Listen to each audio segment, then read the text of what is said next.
Hello and welcome. Well, when we look back retrospectively at the levels of eager and enthusiastic lovemaking pre-baby to what happens after a baby is born, there understandably is a significant contrast between the two. The levels of passion in the bedroom go from one extreme to the other, with sleep deprivation end up being the biggest anti-aphrodisiac of all, leaving you looking at your bed longing to be able to sleep undisturbed in it. The many changes in your relationship start with the sole focus on the baby and its health and well-being, understandably. So, understandably, the shift in your relationship, along with the hormonal changes a woman's body goes through, can mean the couples easily lose their mojo for a while. Now, to help talk to us about how you can get yours back, we welcome our special guest, Dr. Janet Hall, a parenting expert, a sex coach, hypnotherapist, and author of 15 books and 17 audio recordings on this subject alone. Now, for the last 40 years, Dr. Jan has regularly featured in the media, on television and radio, and she's authored another 8 parenting books and 54 audios and ebooks in total, which is just incredible.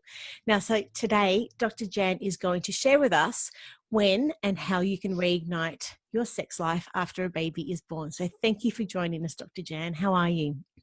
I'm very well and very excited to be able to share this subject, which far too often tends to be taboo. So it's great to just get everybody acknowledging how important it really is. Couldn't agree with you anymore.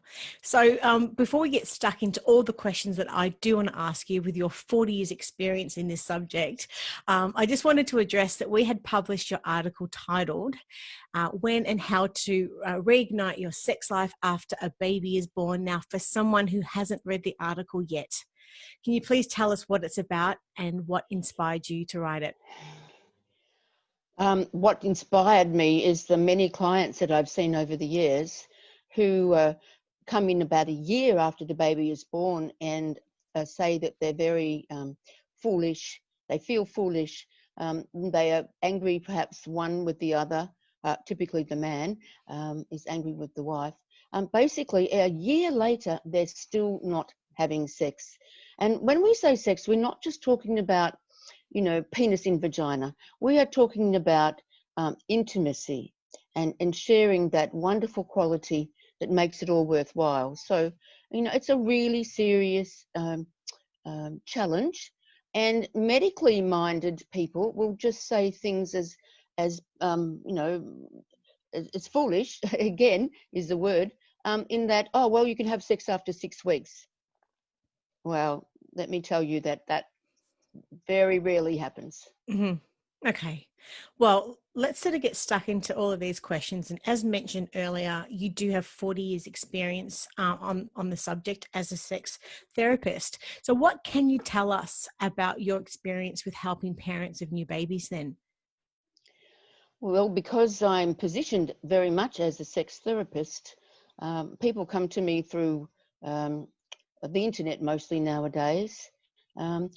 Often through GPs because of the Medicare rebate situation, which is fabulous, even now for telehealth. But they are really at some kind of, we wouldn't want to say a crisis point, but they need direction, that they're stuck. Okay.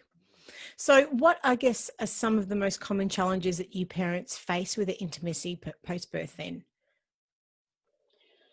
Well, it's sort of different from the man's point of view to the woman's point of view. So can I take first of all, let's take the man's point of view, because everything has changed. It's actually changed for both of them. But for the man, it's absolutely like, well, I have all this time on my hands, and I would like to get my hands on you. And there she is. There she is sitting there. This was me, Rachel. I had 2 children, and I remember sitting there 3 o'clock in the afternoon with a flannelette dressing gown on, with the egg yolk still on the front from when you had brekkie. Very attractive, Dr. Jan. Very attractive. Yeah, no, not a good look. And this is the reality of what it's like for her. Being the primary giver. I just wanted to also say it's interesting that with COVID having so many downsides, one of the upsides is that the other partner has been able to be at home. I've loved seeing the men in the park. We're just down from Edinburgh Gardens in North Fitzroy, and the men in the park pushing the pusher, and that new mum is home, hopefully with their feet up and having a bit of a nod off. Yeah. So anyway, going back to what he has to put up with, he's used to being first. Yeah. And you know how the male ego likes to be stroked, and then suddenly it's not about him. Yes. And deep down, he might be thinking, well, there is egg on her flannelette, but she's the only woman in the room, and I really do have a bit of an itch to scratch, and somehow or other I've got to get wired up again, because she looks so tired and emotional and worn out, and the baby's crying, and but he still has his urges. What my mother would have said, man has his needs. Now I'm not saying that I agree with all this. I'm just saying that this is the line of thought. This is the reality. That goes, yes. Yeah, that goes along. So what is the physical reality of intimacy post-birth then? Well, the medicos will say that after 6 weeks you're fit to trot.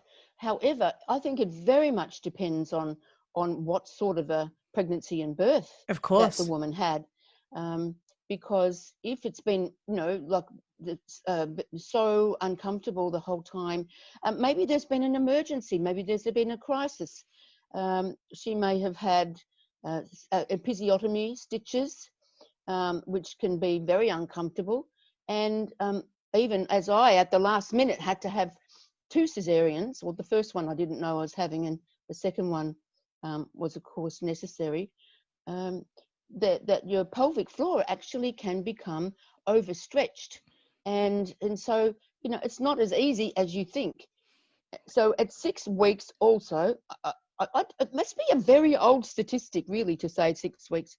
I can't imagine being only with my new baby 6 weeks and feeling sexy.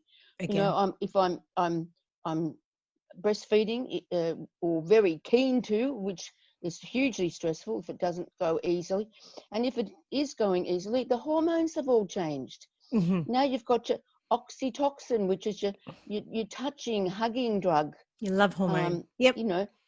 You don't have your sexy hormone within cooee.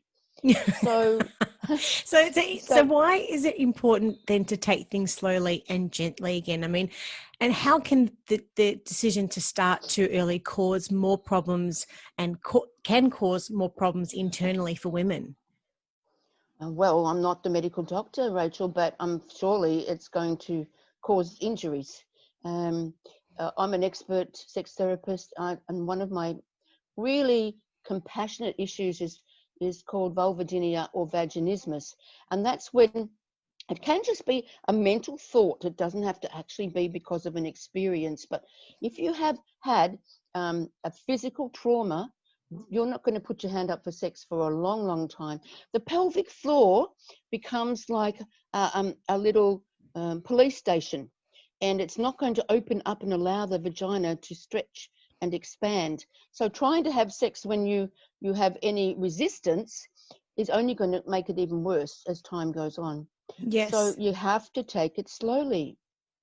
So, I mean, so the birth naturally can leave scarring, and the cesarean can cause a lot of stress on the pelvic floor overall. But if a woman has had a cesarean section, should she wait until she's fully recovered to have intercourse again? And if so, why? Why is that so important for the body? What, the cesarean? Well, let me tell you, it's pretty hard to walk for a few weeks. You're doubled over. And I guess you would have to be, here's one of the important takeaways from this. After you've had a child, lubrication is your best friend.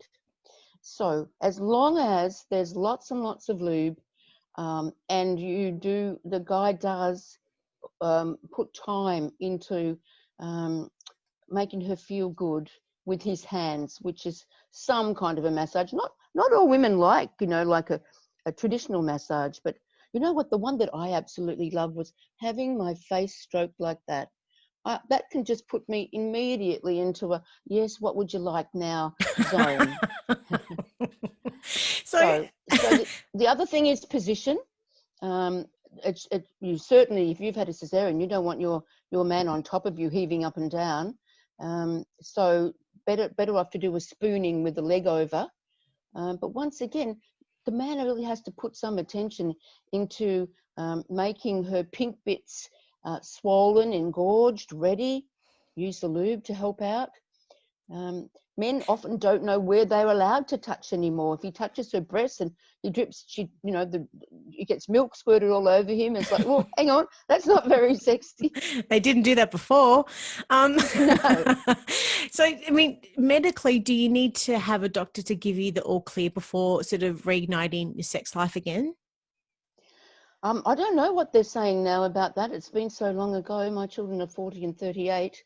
I think that, everybody who's having their first child should check that out with the GP as part of their, pre-birth education. Yes. So definitely if something doesn't feel right, it is very important to check up and see your GP, of course. Yes. And if it's continuing to give you pain, you must see maybe, even a gynecologist as well, and get to the bottom of it. Yeah. And you mentioned breastfeeding before too, so I understand that if a woman is breastfeeding, then it can take more time for her libido to return than it would if she isn't breastfeeding. Is this because breastfeeding keeps the estrogen levels low? Is that the reason why? Certainly it's not just estrogen, I think, but it's certainly the hormonal bank. That oxytocin, the nurturing of the baby at breast, the Mona Lisa smile on her face, when she, it's the most dreamy trance, really. As a hypnotherapist, I recall that, and time kind of stands still too.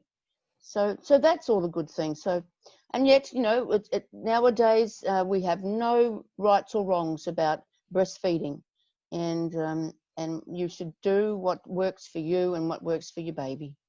And I mean, are there any other hormonal changes that can make a woman unresponsive at all? Well, there's no lubrication of her vagina. Now, you don't have to be lubricated. It's best to be lubricated if you're going to have intercourse. But when you lubricate, when you get aroused, there are other things happening. And so your hormones need to be cooperative for those other things to happen. One of the things that has to happen is that the vagina actually tense. The internal organs, the stomach and the womb, will sort of be lifted up by the tent, and the vagina expands. So all of this depends on hormonal reactivity, and it may not be possible for 6 months, much less 6 weeks. Yeah. And I mean, when there has been maybe a larger gap in time, or irrespective of how long that gap in time has been since a couple has had sex, it may feel awkward to start up again. So what advice do you have for them to strengthen their intimate bond again? Well, let's just take one step back, though, and go that let's look at how long it's been since they've had sex, because pre-birth, everybody's different. But in my practice, I remember the man who was sex phobic as his woman grew with baby in her tummy. And it was like, that's common. Is that common? Yeah, this is a national treasure that, I am responsible for, and I don't want to cause any upset to this child. And so, a woman might come in saying, I was really horny at about the sixth what's it called, trimester, but he didn't even want to come near me, and it's been a year, and now I'm horny again, and now it's all about him and the baby. So it depends what's happening, how much sex you were having before, what sort of sex you were having before, how easy it was then, because some people do exist on very awkward sex for a long time. That's why they need to come and see a sex therapist to learn how to relax into it.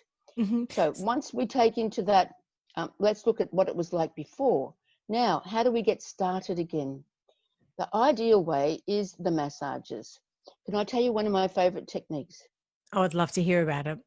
Right. Now, this actually goes back for all the women who are listening who some women never even have massages. They feel vulnerable. They won't even have a sports massage. But I want those women to ask themselves, when I do have a massage, do I have my legs apart? Men get in there with the masseur at the table and legs go flopping like this. And women, we're sort of almost like that ladylikeness about us.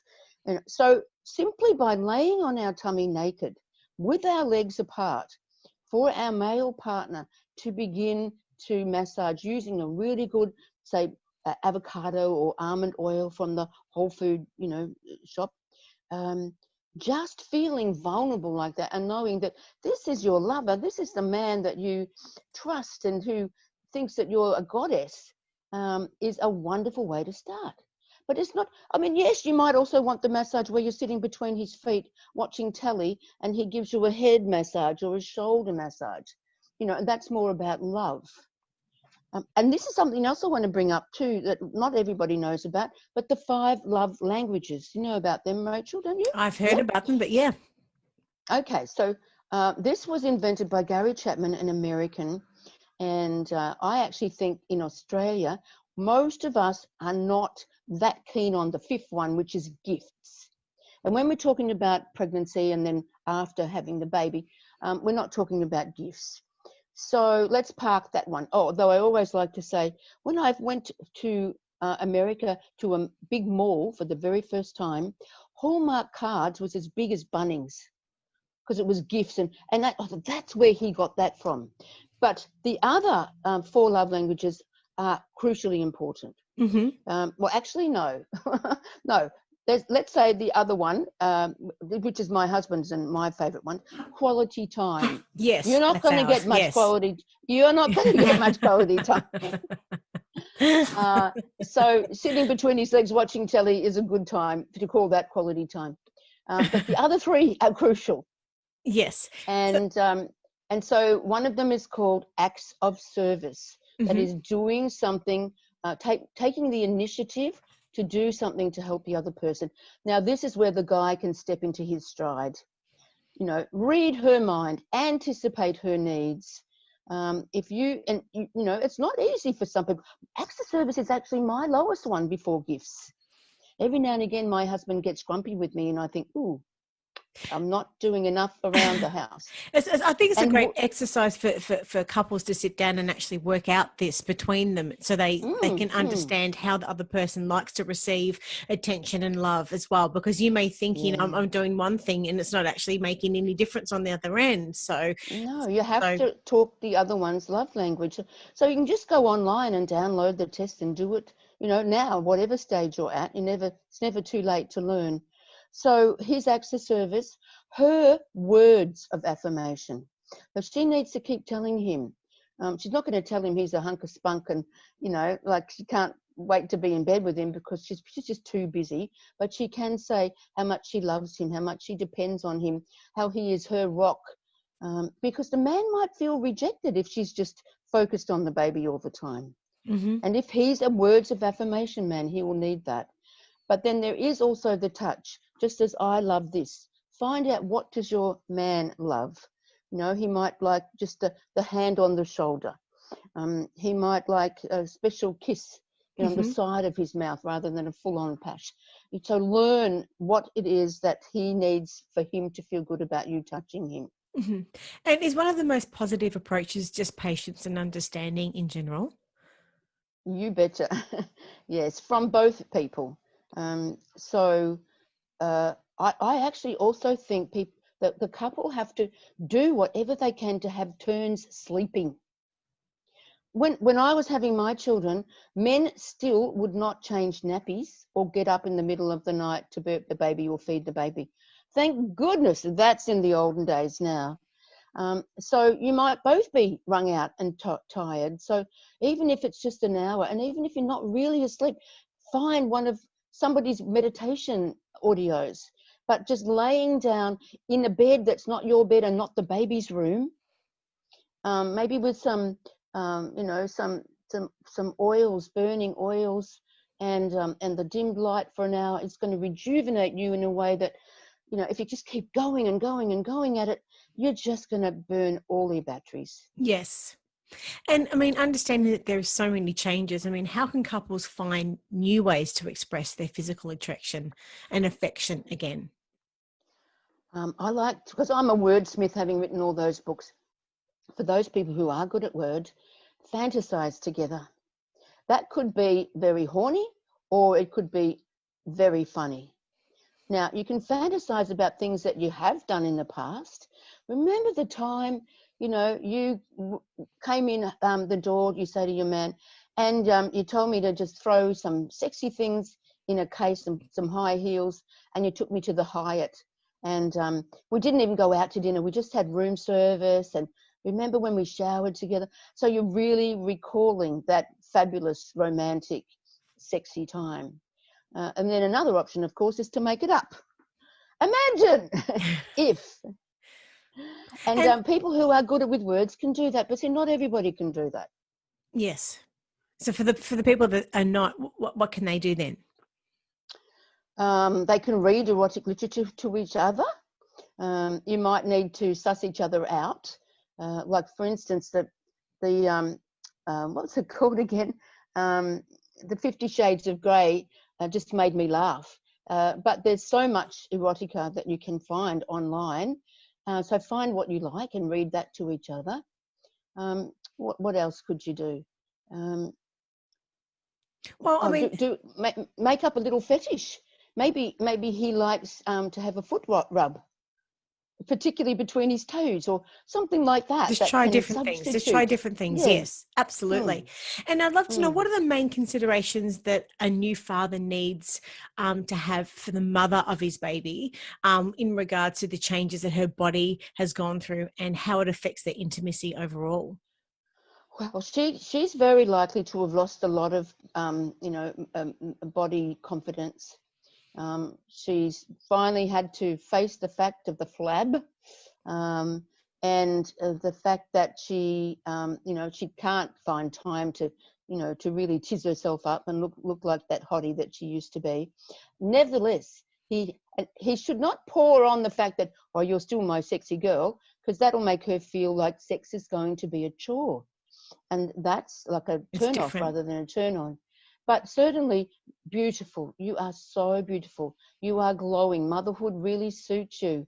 I love the sparkle in your eyes when you hear the noise that the baby's making when they wake up. Really pour on those sorts of words. And if you really did want to make it wonderful, just as I have often made a hypnosis birthing audio for people over the years, why don't you spend time before the birth talking about all of these things, nutting them out? I don't think there's a book written about that yet, Rachel. Maybe I should write that one. I think you should. Absolutely. And look, and just with the experts that we speak to all the time, the more that you can plan for what happens after the arrival of the baby, whilst you're, in either one of your trimesters and in pregnancy, the better it's going to be. And I think it's just establishing expectations is one of the most important things. And every expert that we speak to just keeps reaffirming that communication in any way, shape or form is one of the most important things and can't be understated by any stretch of the imagination. So, I mean, what are your thoughts on that? Oh, absolutely. You expressed that really well. I think you have to also talk about lowering your standards around the household. And what does that mean? What does that mean specifically? Vacuum once a week. Alternate who's going to be the cook. Make casseroles in advance and, put up with less than gourmet cooking. So the more that you've made that list, agreed on that list, and then you implement the list, you're taking away an awful lot of stress.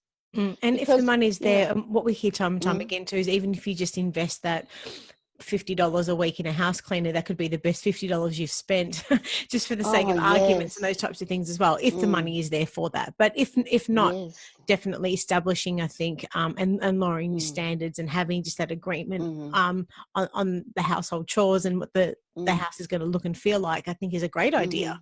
What a great idea that is.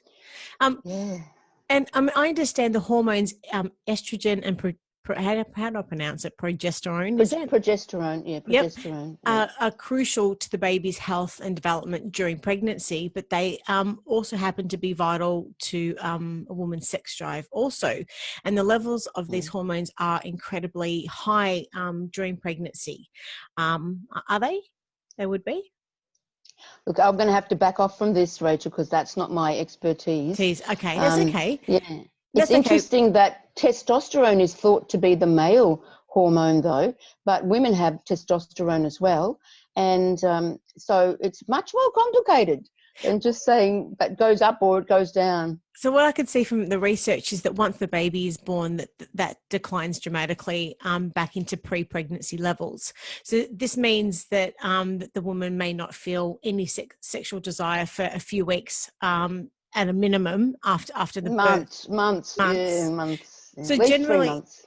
yeah. So generally, at that point, should a woman's body be, I guess, it would have to be fully recovered from the birth to be ready for intimacy again. And in that respect, I was just going to ask you how long that can take, but that can take any stretch of the imagination. As you said, over 12 months, that can take. Yes. I know. Yes. Well, I think I read a stat that 40% of couples have not had sex by the first year. Yes. And if that's true, that means that, there's a lot of people that have to lower their expectations out there. Yes. And look, a woman's body goes through an incredible amount during pregnancy and childbirth, both internally and externally, sort of can leave a woman feeling very sensitive about the changes to her body. I mean, how can a man best show some tenderness to make her feel special and deeply loved? You were mentioning before, it's just in the phrasing and using different words that he may have used previously. Is there anything else that you think? Well, what kind of hugs he's giving her? I mean, so many women have said that my man comes into the room and says, "Can I have a hug?" And his hug is boobs, crotch. Yeah. and don't do that. And don't do any of that stuff. And also for the woman, don't touch her on the tummy. If she's getting really upset about her flabby bits, just really hold her in your arms tightly. Nothing reassures a woman and makes her fall in love with her man even more than being held like that. The security, and just being that feeling. told, yeah, and being told that look, I'm here for you. I will protect you no matter what. Look, a lot of it doesn't even have to make sense. Just say it, guys. I mean, is it common also that some men can feel like they're sort of coming second best in their relationship with, the focus primarily on the baby? And that is, of course, with good reason. I mean, what are the main considerations that a new mother needs to have for her male partner on the flip side in regards to, sort of their needs? Well, it's commonly believed that women are more irrational, but when a guy is feeling rejected, undesired, somewhat useless with mum and baby, he can go irrational and start to really chew it up inside and feel intensely, not needed. So don't think that your man is as tough as society makes out. And that's why he needs lots and lots of reassurance that you depend on him. Yes, absolutely. And look, there's one more thing I want to say about the sex stuff, though. Yeah. This is the naughty and cheeky bit that I was telling you about before the interview. Here we go. Remembering that lube is everybody's best friend. There's in my books, I try to be user friendly, and I talk about the 5 T words. When it comes to sex. And the first one is how you think about it. So we've been talking about how to think positively. How you talk about it is the next one. So talk about it. Don't fester. Don't brood. If you're worried, if you're feeling rejected, speak up. And then there's 3 things that you can do. And if we remember that I'm using T words so we can remember them. The next one is touch. Then there's tongue, which is maybe even oral sex. And then there's thrust, which is intercourse. So let's just go back to touch.